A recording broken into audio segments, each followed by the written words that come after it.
Welcome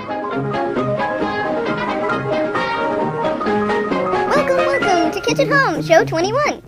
This time we're going to start off our show with a few SNL characters. Well, I mean, people. People, of course. They're not made up at all. Okay, I've grown fond of these little segments, mostly because I stop halfway through and find myself saying things like, why didn't I do that on my show? I'm just kidding. Trademark, as the show was previously called that. Alright, let's start off with a little talk with Linda Richmond here. Now, Linda, you have your own little chat show, is that right? Where you interview people just like me. You're kind of a hero of mine. Oh, aren't you cute? Look at your little cheeks. Really? Yeah, well, I like your nails. They're quite, is that jungle red? That is so serendipitous that you mentioned that, because they just happen to be inspired by the 1939 movie The Women. Have you ever seen that? It's like butter. Oh, I believe you. I have seen that, actually. Who was this? Who starred in that? I can't remember. Well, of course, the main women were Norma Shearer and Joan Crawford. Boy, does she have a problem or what? She must have a spilkus and a gonectigazoink. And also, there's the lovely Rosalind Russell, who is also like butter. Right. So how long have you had your show, Coffee Talk? Well, I've had it for about 4 years now. I'm very proud of it. We do hard-hitting news, mostly updates on Barbara. That would be Barbara Streisand, by the way. That woman, I tell you, no one has inspired me more to design my own furniture than Barbara herself. I tell you, I look at my living room and I think if Barbara can do it, so can I. Of course, my pocketbook couldn't take it much. But who's looking, really? I'm not looking. Do you know the efforts that woman went to install a spiral staircase? It's criminal. They got it wrong the first 7 times. Not to mention the problem she had with her gardener. Her gardener? Doesn't she plant a lot of roses? This is true. The gardener made a wall for her, right? And it was too wallish. Too wallish? She said it had to look natural. No, it wasn't a wall, it was steps. Oh, thank goodness. You see, I was picturing the Great Wall of China, and I don't know how you could make that look more natural. Oh my god, you split my side. Start. Oh, start? Don't you mean stop? Okay, well, let's move on. First of all, how come you only wear the one sweater? I love it, though. It's to die for. Purple is your color, okay? Purple is where it's at if you have black hair. I'm just saying. Not everyone can pull off purple, though. Oh, ain't that the truth?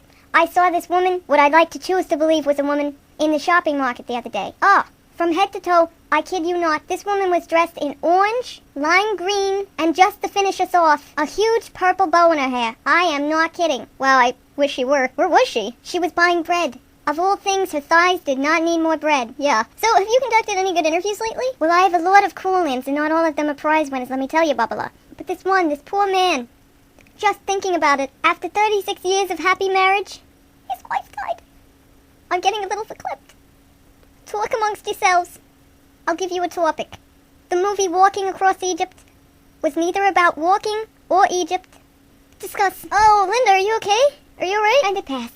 I'm alright now, I'm sorry, Bubba. That's okay. Those sort of things get me verklempt too. And probably the person it's happening to, though I doubt they would use the word verklempt. Well, it's been great being here, Kitch. 2 things. Work hard in school, and purple really is your color. Well, thank you. Thank you very much, Linda. A lot of compliments today. Back and forth. Okay, well, all the lines are open here at the Kitch at Home show. Give us a call, we'll talk, no big whoop. Hello, my name is Dieter.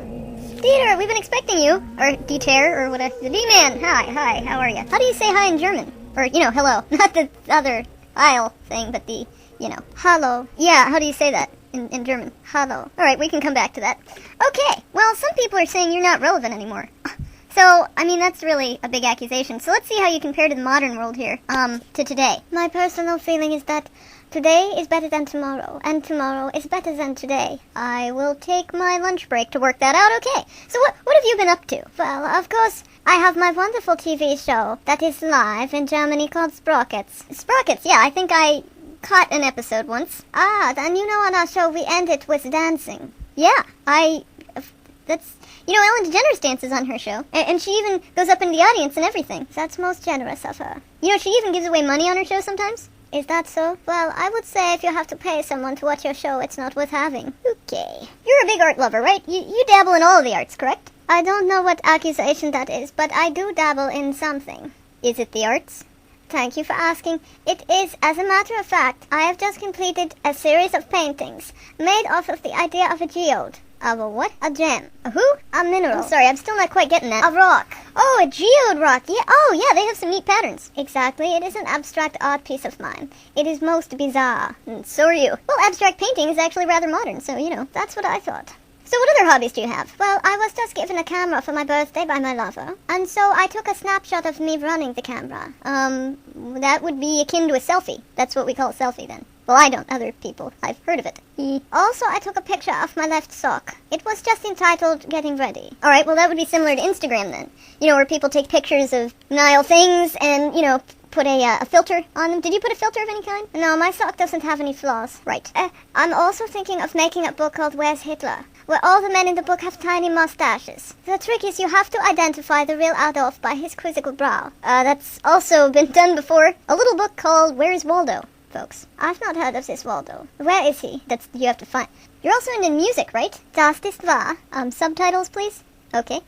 I once put an upside-down teapot on my tape recorder speaker, so the sound would be directed into my ears. Okay, that's an MP3 player, kinda. I once read a book the other day. Nook! I have a pet monkey. No, that's just you. You're alone in that. But none of that matters. It doesn't matter how behind the times you are. And you're not really, because you're very inventive. Why don't we forget all that for now, and play a clip of your new song off your new album. And what is the new album called again? Mein Leben in einem schwarzen Rollkragenpulli. Oh, My Life in a Black Turtleneck Sweater. Right, and what's the name of the song that we're about to hear? Dienstagmädchen. Or The Tuesday Girl.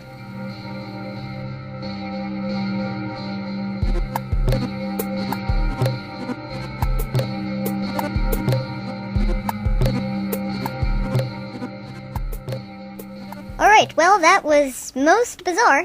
But thank you. Thanks for being on the show. I am as happy as a little girl. Auf Wiedersehen. Auf Wiedersehen, Kitch. No, it's Kitch with a... Okay.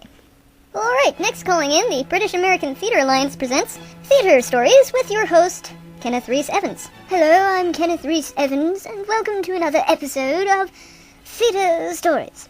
Today we will be talking with arguably the most influential person in theatre history, Mr. John Wilmot, 2nd Earl of Rochester. So it says that you are an English poet and courtier of King Charles II and his restoration in the court. The restoration, of course, reacted against the spiritual authoritarianism. I'm very grateful you got those words out before you died.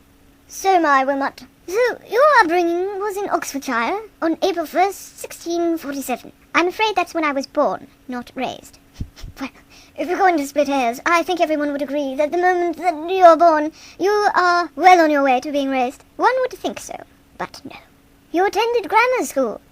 That's all the info I seem to have on that. And then your father died in 1658. Thank you for reminding me. That is what we're here for, after all. To x-ray and enlighten. Your life has been, for years, divided between domesticity in the country and a writer's existence in court. That would be very nice to witness, as when we turn on the telly now, all the prime ministers seem to just be sitting there. Yes, well, it was no different in my time, I assure you. It seems your poetic work came out from a myriad of influences, primarily wine, but one, of course, stemmed from your relationship with the King Charles the Second. Righto, the second, once even scratching into his bedchamber door, this little verse. We have a pretty witty king, and whose words no man relies on. He never said a foolish thing, and never did a wise one.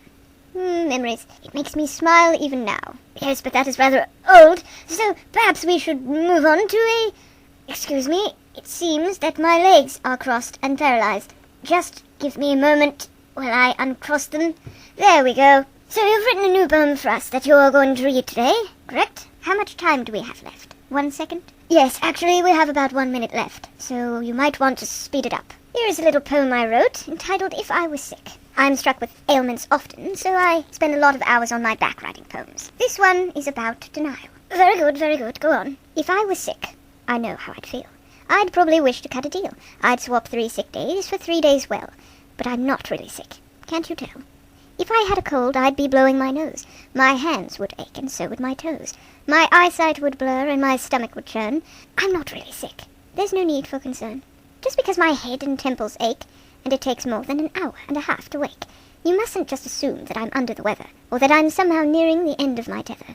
My morning toast may taste like plastic, and when I cough I don't sound fantastic, and I may sometimes see things that are just illusions, but one must not jump to wrong conclusions. If I were ill, I'd be taking pills. I'd be hot and sweaty, and then get chills. If I was sick, I think I would know. I'd sneeze like this, and... Uh-oh. Bravo, very witty there, Lord Rochester.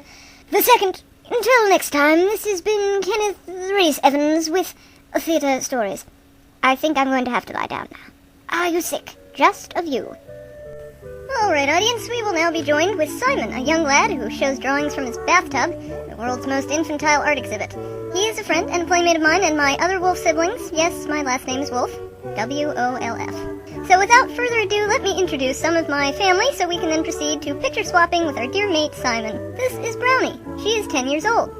What? Are we on now? Hang on, let me put down my bag of chips. Oh.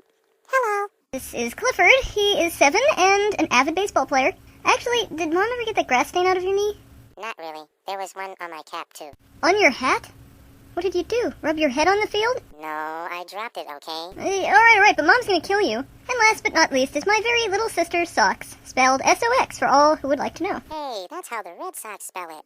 Yeah, and then there's our friend Simon. Hello everyone, my name is Simon. I like to do drawings. Yeah, we already covered that, Simon. Alright, boys and girls, would you like to know what I did last weekend? Would you?